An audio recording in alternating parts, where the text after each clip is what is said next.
Ang lala ni Mizaki no? Panalo na siya nung first round pare. Panalo na rin siya nung second round. Pero for some reason, pagdating ng third round, pinagbibigyan niya yung kalaban. Wala kang maluloko dito pare. Halatang binigyan niya yan. Kasi tingnan mo naman yung ulti niya, hindi niya pinapatama. Isa lang, tas yung pangalawa pa. Tas hindi pa siya masyado nagpapasive. Hindi niya inaabuso na masyado pare. Nahampas-hampas niya na ng ganun no. Ayan no, kita mo naman no. Diba?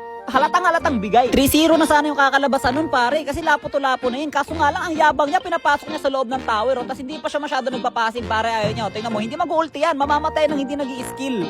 Tamo, ngingiti-ngiti pa. Inaasar tuloy siya ni Reiko, pare. Ipapaalala ko lang ang rules ng larong to, first to 3 kills lang. Ibig sabihin, binigay niya na agad yung dalawa sa tatlong kailangan. Pero syempre, as expected, kayang-kaya niya naman bawiin yung score. Pero dahil nga kampante siya, pinaltan niya yung item niya, pare. Hindi naman ganyan yung tamang item niya eh. Gusto niya talaga magpakitang gilas. Kaso dun siya nagkamali kasi sa sobrang pasan niya, na-ibenta niya yung immortality bago pa magamit. Kaya ayun, naka-score ng 3 si Reiko. Reiko, pakak. Hanggang sa ayun, tuluyan na siyang natalo ni Reiko, pare. Kasi malakas din naman talaga si Reiko. Ang mali niya lang, hindi niya pa sinamantala nung panahong lamang siya. Panalo na sana siya doon kung hindi lang siya naging kampante. Mayabang ka kasi, boy. Pero malakas silang parehas. Dapat siguro sa akin na lang napunta si Jiw.